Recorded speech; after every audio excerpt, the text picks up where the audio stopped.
Avec mon frère, on avait juste à cœur de faire un documentaire en fait sur comment aller dans les rues et comment rejoindre les gens autour de nous. On ira en France, à Lyon, à Montpellier et aussi en Suisse. Le monde a besoin de voir que Christ est Seigneur.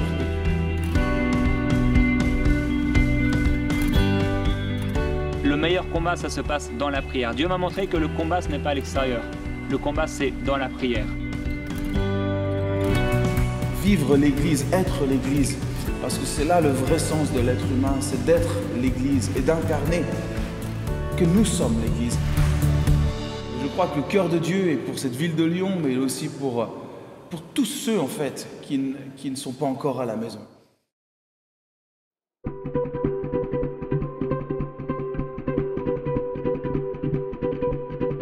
Notre premier voyage, c'était en direction de Lyon. En fait, on est parti en voiture depuis la Suisse pour arriver à Lyon.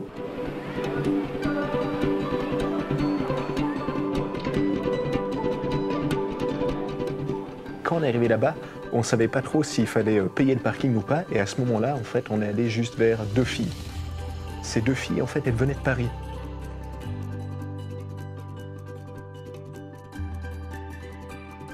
Et au fur et à mesure de la conversation, on a remarqué que l'une d'elles allait à l'église avec sa famille quand elle était plus petite. Et j'ai l'impression que, je ne sais pas pourquoi, mais ces derniers temps, tu avais peut-être un contexte plus compliqué, je ne sais pas trop. Et j'avais l'impression que Jésus te disait, mais ouais, il te disait, mais tu sais, il est avec toi. Moi, je sentais des relations où Dieu, je sais pas, tu priais quand tu étais plus jeune ou comme ça. Et ça, je sais pas, c'est un truc que j'ai l'impression, c'est comme si Dieu te disait, mais j'ai jamais oublié les relations autour de toi et tout. Peut-être même à propos de ta famille, ça me dit qu'on prie pour ça. Oui. Ça te parle? Oui. Mais c'est fou parce que je sais pas comment vous avez... Où nous, on ne connaît pas, mais on croit que Dieu il connaît toutes choses.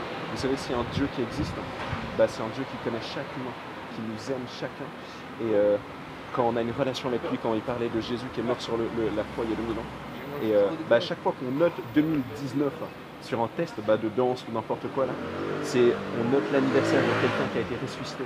Et dans cette relation qu'on a avec Dieu, puisque Dieu connaît tout le monde, il peut aussi venir nous parler pour la vie des gens. Et c'est pour ça qu'on vous disait ces choses, c'est pas juste du pot. Ce qu'il y a de magnifique dans ce témoignage, c'est qu'on peut voir que Dieu ouvre des portes autour de nous et qui va conduire les rencontres. Et si vous avez envie, on peut faire une simple prière pour dire, mais Jésus, j'ai cru en toi et tout ça, mais j'ai juste envie que tu touches mon cœur et j'ai envie de revenir vers toi. Et après ça, si vous voulez, si vous avez envie, on fait ça, c'est 10 secondes de prière. Et après moi, pour répéter juste une phrase après nous, c'est ça la prière, c'est quand on parle, pour répéter juste une phrase après. Est-ce que vous aimeriez? Moi je veux bien. Moi je préfère pas. D'accord, trop bien. Tu répètes avec moi? On va faire un geste tout bête, tu mets tes mains comme si tu recevais un cadeau comme ça, ok? Ferme juste les yeux et tu répètes après moi cette prière, d'accord? Jésus, je veux retourner vers toi. Je veux retourner vers toi. Et touche mon cœur, protège ma famille et fais-moi voir les plans que tu as pour moi. Et touche ma vie. Bénis mes amis. Et je te prie de prendre les bons choix. Saint-Esprit, je veux sentir ta présence, Jésus. J'ai pas entendu. Jésus, je veux sentir ta présence. Jésus, je veux sentir ta présence. Tu es mort et ressuscité. Tu es mort et ressuscité. Et tu me pardonnes de tout ce que j'ai pu faire de faux. Et tu me pardonnes de tout ce que j'ai pu faire. Et je te demande pardon. Et je te demande pardon. Et touche mon cœur. Et touche mon cœur. Au nom de Jésus. Au nom de Jésus. Amen. Ça va? Qu'est-ce que tu ressens? Je me sens bizarre. C'est Jésus. C'est la présence de Dieu. Ce que j'aime énormément dans ce témoignage, c'est que ces filles en fait venaient de Paris, nous on venait de Suisse et on s'est croisés dans cette rue à Lyon. Et en fait, c'est que Dieu conduit toutes choses en fait. Dieu conduit les choses autour de nous pour qu'on puisse justement partager qui il est.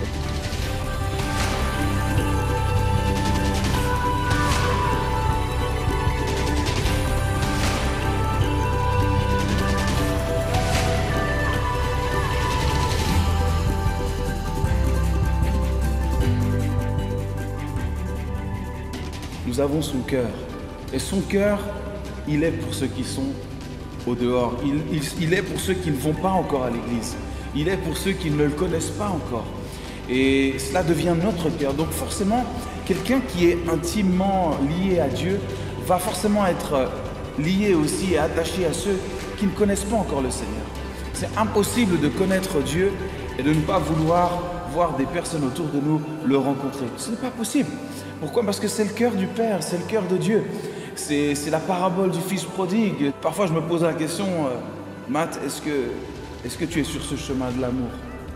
Ou alors, est-ce que tu es sur le chemin de programmes et d'activités d'église? Mais est-ce que tu es sur le chemin de l'amour? Est-ce que tu es sur le chemin de la vérité?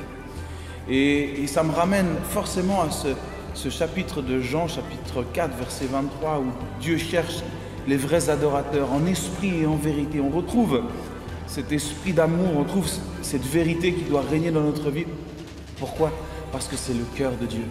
Et je crois que le cœur de Dieu est pour cette ville de Lyon, mais aussi pour tous ceux en fait qui ne sont pas encore à la maison. Donc je peux qu'encourager ceux qui peut-être se disent mais comment je peux moi aussi être de ceux qui forment des disciples. Je crois que le plus simple, c'est d'être premièrement au plus près du cœur de Dieu. Parce que plus vous allez être près de son cœur, plus vous allez sentir son cœur battre. Et vous allez comprendre aussi quel est son cœur pour les perdus. Donc ne jamais se décrocher du cœur du Père. Et je crois que si le cœur y est, Dieu est celui aussi qui crée des opportunités. Dieu est un fin stratège. Il saura nous mettre les bonnes personnes au bon endroit.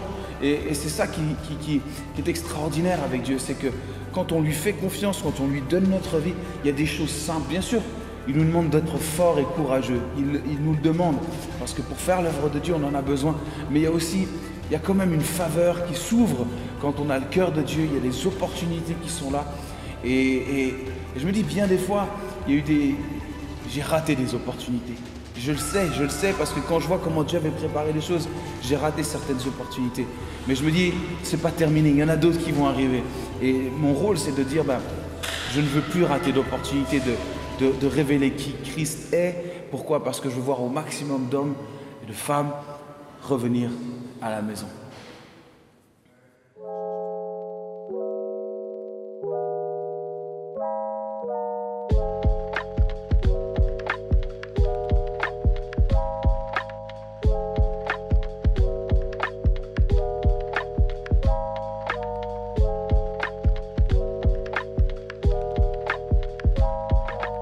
Après être allé à Lyon, on allait au Montreux Jazz Festival avec le kiosque biblique de Montreux et tout Jeunesse en Mission. Il y a plusieurs Jeunesse en Mission qui se rencontrent l'été pour faire un camp de témoignage. C'était magnifique, il y avait plus de 200 personnes qui s'arrêtaient pour regarder des spectacles, des danses, des chants. Et c'était tellement beau de voir le cœur des gens tellement ouvert. Il y a eu plusieurs personnes qui ont donné leur vie à Jésus, des très belles guérisons. Et c'était vraiment un beau temps. Durant le Montreux Jazz, en fait, un pote à nous qui a tellement de courage, en fait, il est allé parler à 2 jeunes. Et ces 2 jeunes, ils lui ont dit, mais viens vers tout notre groupe de potes. Alors il est allé vers une dizaine de personnes.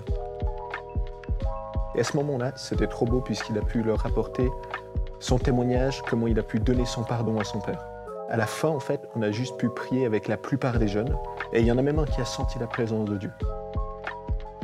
Et vraiment, juste avant de partir, il y en a un qui a fait un petit pas avec Jésus. Et ça, c'était trop beau. Et ce qu'on croit, c'est, peu importe l'environnement qu'il y a autour de nous, Dieu veut toucher les cœurs et va ouvrir des portes. Que ce soit dans un festival, que ce soit au travail ou même autour de nous dans notre vie.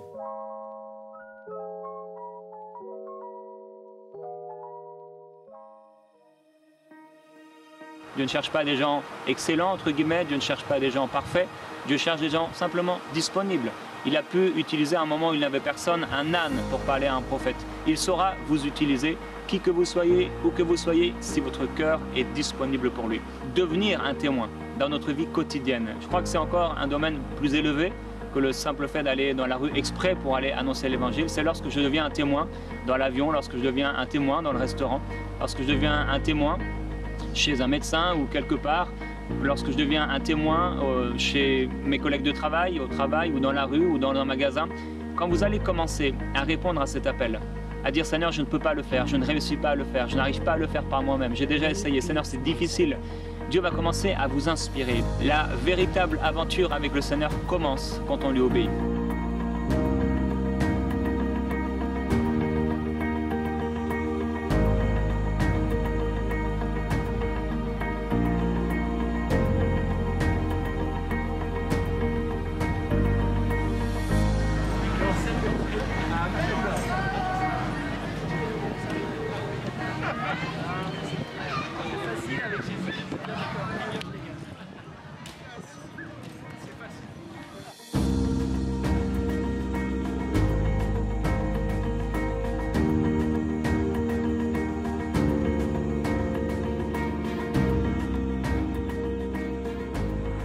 Je viens de finir ma journée de travail, je suis mort. Mais on va quand même aller dans les rues parce qu'on croit vraiment que Dieu, il aime les gens. Et tu sais, c'est une réalité, peu importe ta fatigue, tu sais, le Saint-Esprit au fond de toi, il n'est jamais fatigué. Et c'est ses paroles qui touchent et c'est lui qui touche la vie des gens et leur cœur, tu sais. Et on se réjouit déjà de ce soir. Amen. Toujours dans le cœur. Dans le corps. Dans le corps, oui, au dos. Tu sais, on croit vraiment que Dieu t'aime énormément. Et tu connais un petit peu l'histoire de Jésus. Est-ce que c'est difficile de voir qui est pris pour elle?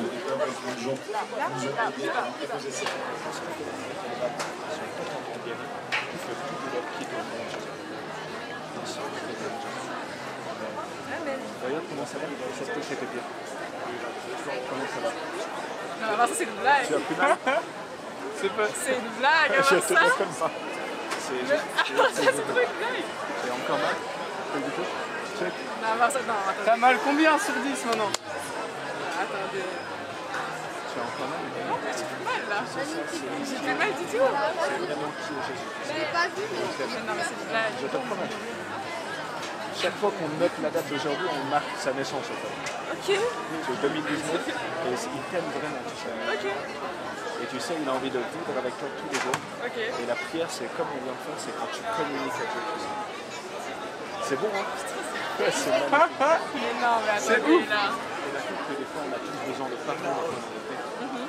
Et Jésus, il a envie de tu sais, Dieu, il a envie de te donner le pardon sur juste ta faute face aux hommes et face à lui pour le jour où tu meurs, tu ailles voir Dieu. Tu as senti quelque chose dans ton vie?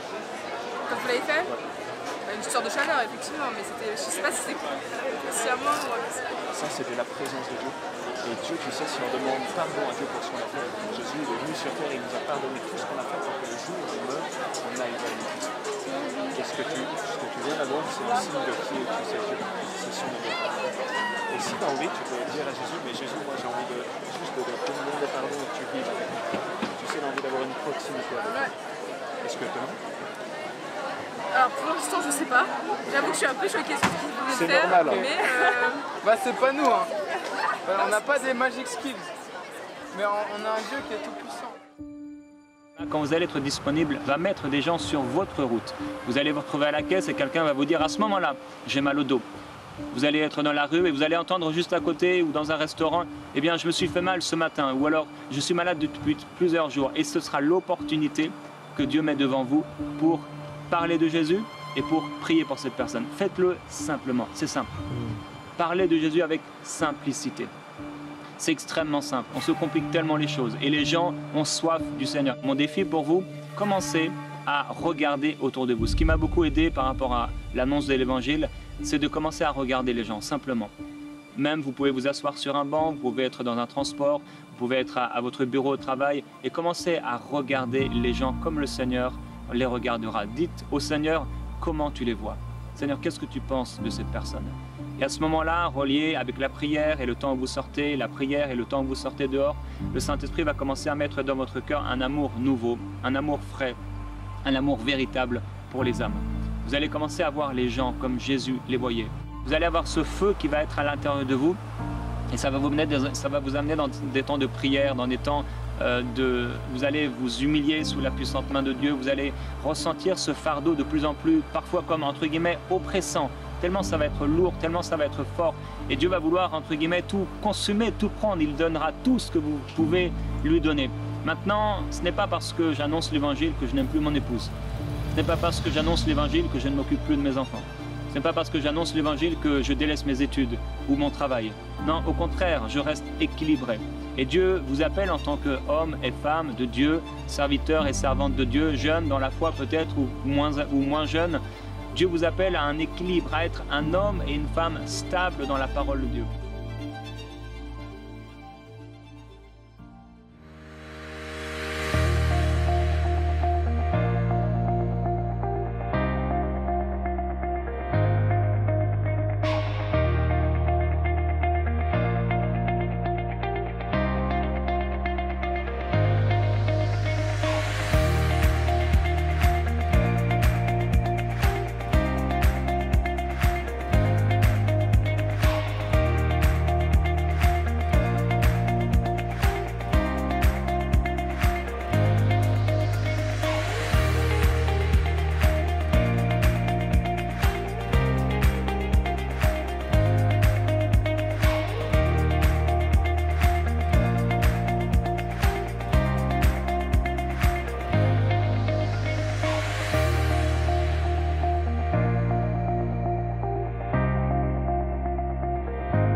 Persévérance, Marco, persévérance.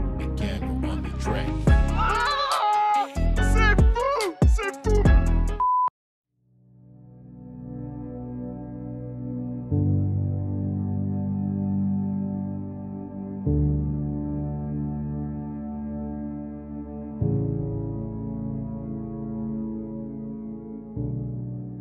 Il y a une glorification de Dieu dans la proclamation même de son amour, de sa sagesse, de sa bonté. Toutes ces choses doivent nous motiver pour que nous portions la parole de Dieu aussi aux autres. Il est venu, il a souffert pour le salut d'un grand nombre. Si nous le connaissons et l'aimons, nous allons aimer aussi ceux qu'il aime. L'amour du prochain, l'amour du Christ qui nous presse, inclut une sagesse d'adaptation aux capacités de ceux à qui nous nous adressons. Donc il faut tenir compte du degré d'avancement, de la capacité de réception de ceux à qui nous nous adressons. Et c'est ce que je vois dans l'Écriture elle-même. On peut admirer la finesse de la psychologie de Jésus quand il s'adresse aux personnes individuelles. Parfois, il faut une intervention forte, parfois, il faut préparer le terrain pendant un bon moment, comme il le fait avec la femme samaritaine. Jésus tient compte des possibilités de chacun pour s'adresser à chacun. Je veux donner ma vie. Rencontrez-moi.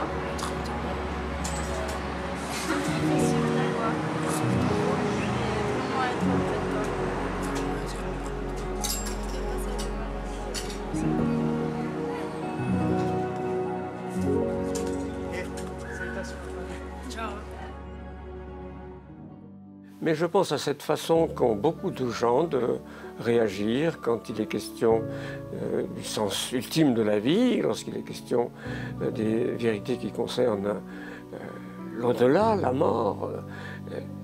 Ils disent, voilà, eh bien, chacun sa vérité. Si on multiplie à ce point, et selon la guise de chacun, la vérité, finalement, on la détruit.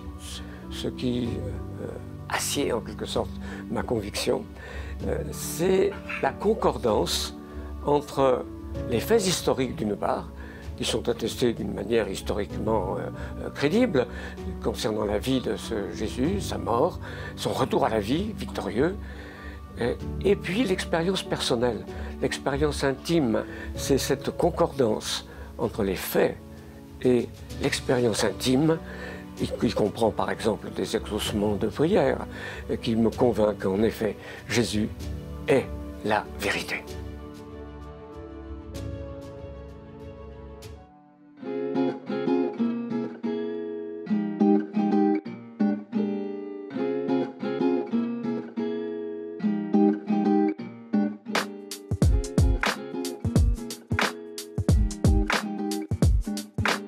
après le Montreux Jazz Festival, on est allé à Montpellier avec des amis à nous et avec toute une équipe de Jeunesse en Mission.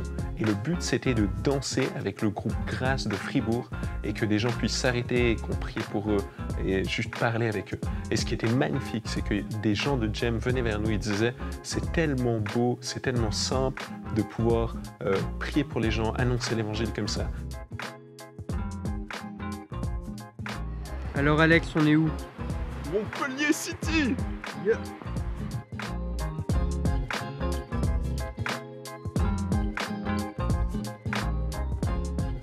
Il y avait une telle atmosphère vraiment du ciel sur la terre. Les gens commençaient à danser et on sentait des portes s'ouvrir.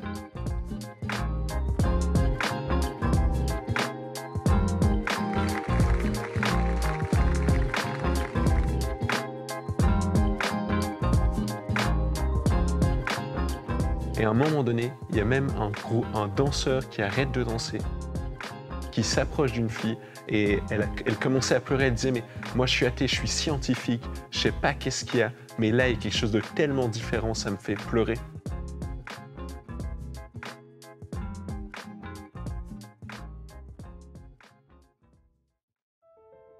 Une de mes grandes parts, c'est de voir beaucoup finalement de chrétiens ou même d'églises être beaucoup dans le paraître.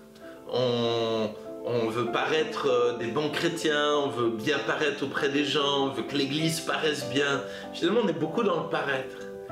Mais Dieu, ce qu'il aime, c'est qu'on soit vrai, qu'on soit dans l'être. Et finalement, l'importance de témoigner ou d'évangéliser commence par le fait d'être vrai. Je veux dire, je suis pécheur. Je ne suis pas meilleur que personne. Le fait d'être proche de Christ, finalement, fait que les gens vont voir une différence. Non de gens qui me posent la question pourquoi je suis tellement joyeux. Pourquoi je rayonne. Tellement de gens me disent, un jour quelqu'un m'a même dit, tes yeux pissent d'amour. C'est un peu bizarre. Mais c'est fou de voir que finalement, oui, je ne suis pas parfait. Mais parce que sa grâce envers moi était tellement grande, parce que je m'applique à régler mes péchés, je m'applique à être vrai, alors les gens voient Dieu habiter en moi. Et finalement, Dieu aime habiter en nous dans la mesure où finalement il y a moins de nous et il y a plus de lui.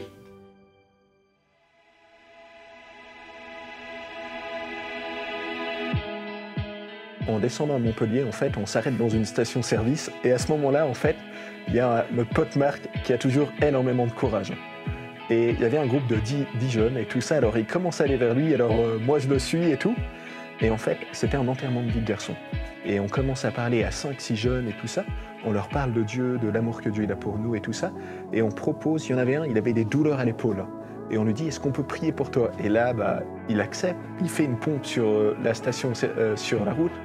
Et il voit qu'il a toujours un petit peu mal. Alors moi, je propose à tout le groupe qu'on prie tous ensemble pour leur ami. Ils acceptent tous, on se met autour de lui, on prie pour lui.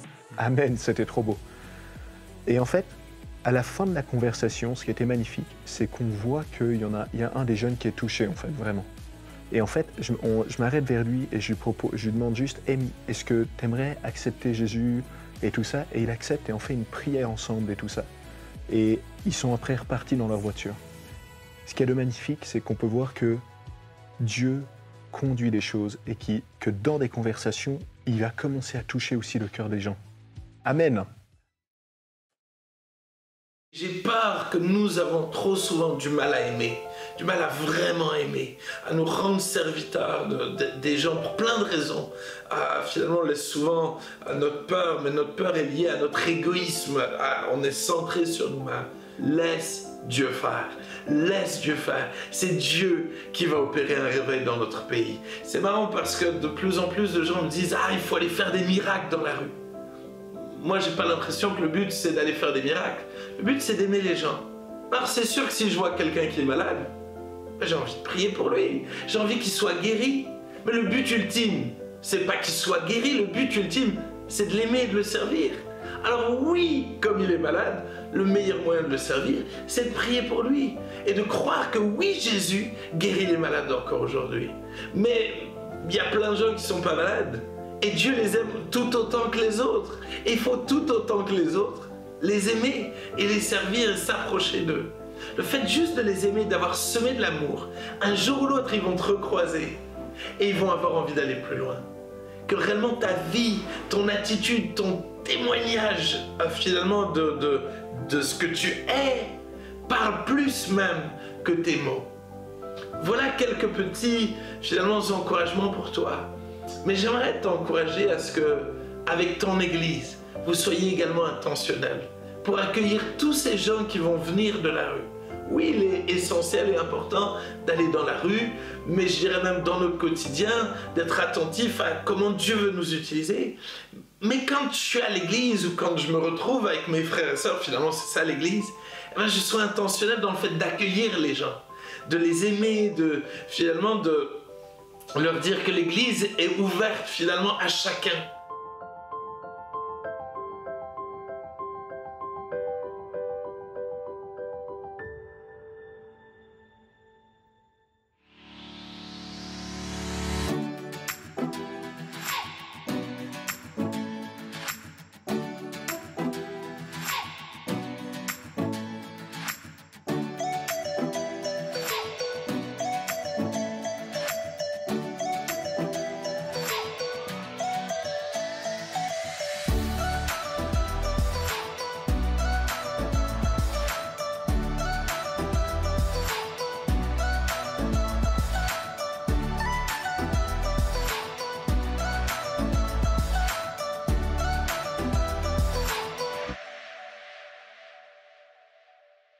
La première chose importante à considérer quand on veut amener Jésus dans la vie des gens qui nous entourent, c'est de se dire en fait, je veux simplement révéler le cœur du Père. Jésus a dit à Philippe, Philippe, si tu m'as vu, tu as vu le Père. Ça veut dire quoi? Que si toi et moi, on manifeste Jésus par la puissance du Saint-Esprit, on révèle forcément le cœur du Père. Et quand on fait cela de façon naturelle, de façon habituelle, parce qu'on a pris l'habitude d'être un enfant de Dieu, un fils et une fille de Dieu, alors les gens vont voir Jésus au travers de nous. C'est extrêmement important. Et pour être capable d'être conduit continuellement par le Saint-Esprit, il faut apprendre à écouter sa voix. Le lieu secret est fondamental. Jésus a dit dans Matthieu, chapitre 6, quand tu pries, entre dans ta chambre, ferme la porte. Et le Père qui te voit dans le secret te le rendra publiquement. Ça veut dire que lorsque toi et moi on passe du temps avec Jésus, avec le Père, avec le Saint-Esprit, et qu'on apprend à écouter sa voix. Ce que je fais souvent moi, le matin, très tôt le matin, je me lève, je prends mon petit café, je m'assois et je dis Saint-Esprit, montre-moi ce que tu veux que je fasse aujourd'hui. Qui sont les personnes que tu veux que j'aborde, pour leur dire quoi, et comment je peux les aborder, et pourquoi je vais les aborder. Et je ne cherche pas à avoir des bonnes idées, je cherche à écouter sa voix et son cœur.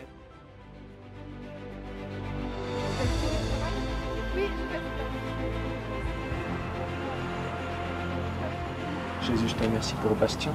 Je te prie juste de protéger sa vie, de le garder dans tout ce qu'il a. Et Seigneur, voilà, je te prie juste qu'il puisse sentir ta présence et bénis-le.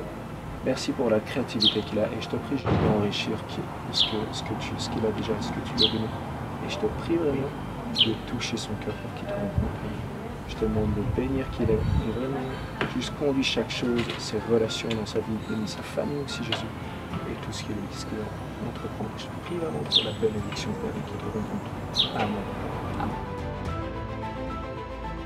N'essaye pas d'entendre sa voix, essaye surtout d'avoir son cœur, essaye de le ressentir. Dire Seigneur, je veux juste comprendre ton amour. En fait, quand tu comprends le cœur de Dieu, quand tu le ressens, de l'amour, de la compassion, de la paix, tu trouveras les mots pour décrire son cœur. Qu'est-ce que la voix de Dieu? C'est quoi entendre la voix de Dieu? Entendre la voix de Dieu, c'est être capable de retranscrire le cœur de Dieu pour quelqu'un.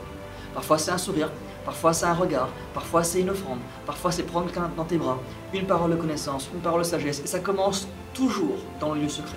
La personne qui passe du temps avec Jésus dans le lieu secret, en intimité avec le Saint-Esprit, va forcément avoir quelque chose à dire. La plupart des gens qui n'ont rien à dire aux autres de la part de Dieu sont ceux qui n'ont pas pris le temps d'entendre ce que Dieu avait à dire. Et très souvent, ce qui est super puissant, c'est que ce que Dieu a à dire aux autres, il veut aussi te le dire à toi. Parce que ce que Dieu est pour toi, il le sera au travers de toi. Donc si tu comprends que son cœur t'aime, si tu sais que Dieu est un Dieu de paix, si tu expérimentes sa paix, tu auras envie de parler de sa paix.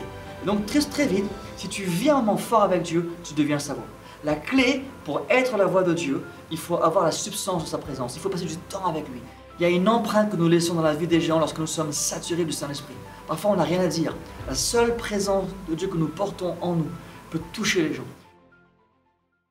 Tu sais, moi j'avais trop à cœur de te dire, tu sais, Jésus aime ton cœur et aime tout. Okay, ça te dit, tu mets tes mains comme ça, comme si tu recevais un cadeau.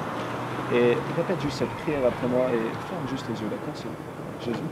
Et répète juste, okay, Jésus, je veux te rencontrer. Je veux te rencontrer et sentir ta présence. Et sentir ta présence. Touche mon cœur, Jésus. Touche mes côtes maintenant. Touche mes côtes, guéris-les totalement, Jésus. Guéris-les totalement, Jésus. Guéris-les totalement, Jésus. Jésus. Amen. Je vais juste prier pour toi, Jésus. Je ordonne maintenant à ton côte de partir. Saint-Esprit de sang. Saint-Esprit de sang, Jésus.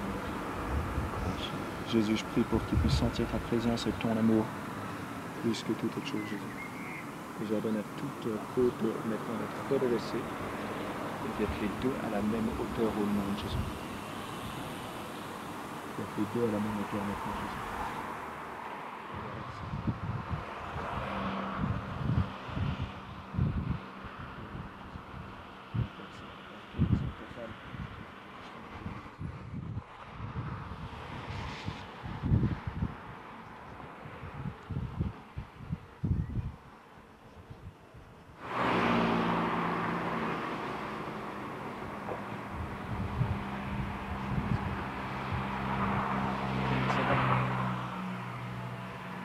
Ça va? Ouais, ça va bien. C'était bien? T'as senti quelque chose?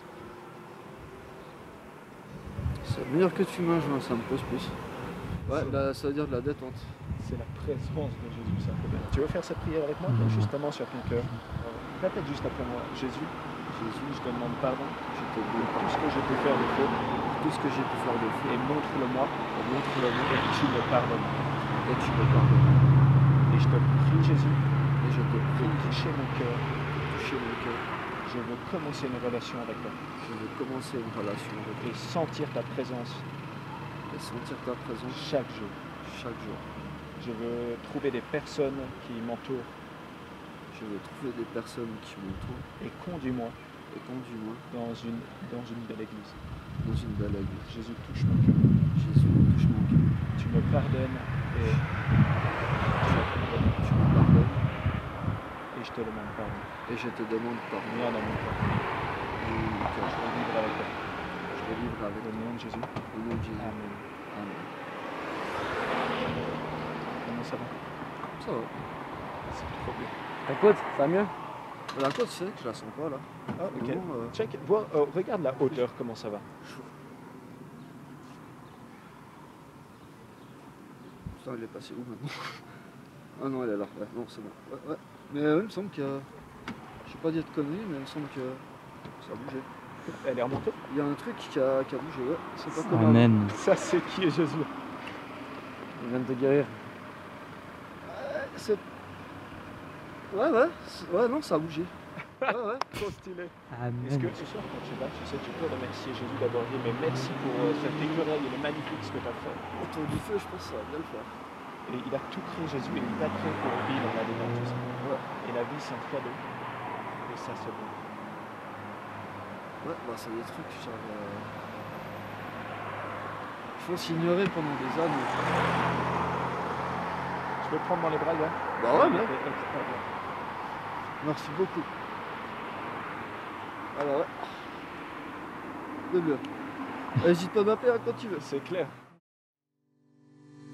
Est-ce que je peux prier pour toi maintenant? Oui. Ok. J'ai envie de te rencontrer. Ton amour pour moi.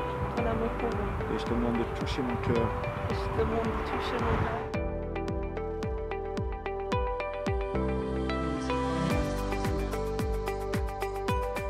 Tu as senti quelque chose? Oui, j'ai senti quelque chose dans le dos, mais pas à tes mains, c'était plus une sensation de chaleur. Mais tu as des douleurs encore? Ça peut t'enlever ton sac et tu essaies de toucher. Comment ça va? Ah merde! Ça c'est la liberté de Dieu. Et vraiment, tu sais, il y a beaucoup de choses, des fois dans le monde spirituel, mais vraiment parle à Jésus directement. C'est l'accepter avec Dieu. Et il t'a totalement pardonné de tout ce que tu as pu faire aux hommes et à Dieu. Et il t'aime et il veut toucher ton cœur. Ciao, prochaine. Alors en fait, on va conclure ce documentaire en regardant un intervenant anglophone qui s'appelle Linka et qui est responsable du mouvement The Turning. En tout cas, on vous remercie vraiment d'avoir regardé ce documentaire. Pour nous, ça a été beaucoup de travail, mais aussi beaucoup de joie de pouvoir travailler sur un projet comme celui-là. Soyez trop bénis. Et on vous encourage à partager le lien sur Facebook, Instagram pour que le maximum de personnes, même pas encore croyants, puissent voir que Dieu existe. My name is Pastor Yinka Oyeko. I'm the senior minister at the Gate Church in Reading. And I want to tell you about the faithfulness of God that I've seen in our ministry. So as a Baptist church, we decided we needed to get involved in evangelism, get out on the streets, tell people that Jesus loves them, that God loves them, that He's willing to receive them as a child. And we were just astonished. Because we were faithful in going out, we saw the faithfulness of God in pouring out His Spirit. When I begin to tell you what we saw, it's incredible to think about it. 1 week beforehand, you would walk out into the streets and try and talk to people. They wouldn't want to know, they wouldn't stop, they wouldn't talk to you, they wouldn't pray with you. And then the next week, after we stepped into an understanding of the grace and presence of God, we went out. We saw hundreds of people stopping in the streets of Reading. This is in England. Hundreds of people stopping, willing to pray, willing to receive prayer, willing to repent of their sins, willing to ask Jesus into their lives. You see, God is faithful. And what we needed to learn and understand was that the power wasn't in our faithfulness. The power was in His faithfulness. Now, of course, we've got to be faithful, otherwise we see nothing. Faithfulness is absolutely key to seeing multiplication in ministry. And that is understanding not just your faithfulness, but the faithfulness of God. The challenge isn't in whether or not people will respond or give us the details or we can follow them up. The question is, how does the church engage with such people?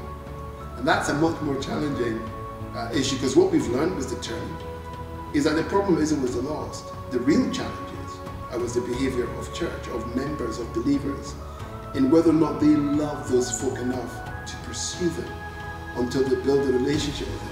That means they will come to church. But I don't go winning the lost just because I want to see them come into my church. I don't care what church you go to. In fact, we did one mission and we gave all, in Reading, and we gave all the responders to another church. Because we can't follow everybody up that responded. It's too many people anyway. But we're not just trying to build our church, we're trying to build a kingdom. I think any evangelist that really wants to make a difference in this world has got to know how much Jesus loves the church. We need each other. Every pastor needs the other pastors in the community. None of us can reach our nation on our own. None of us can even reach our community on our own. The turning has taught us that we need all the other churches around us to help us follow up all these people. We can't do it on our own. So I should desire the success of my fellow pastors. I should pray for the success, that God will bless them and help them. That's what Jesus wants. He wants me to pray for their success, even as much as I pray for mine. Evangelism is the most important thing a believer can do.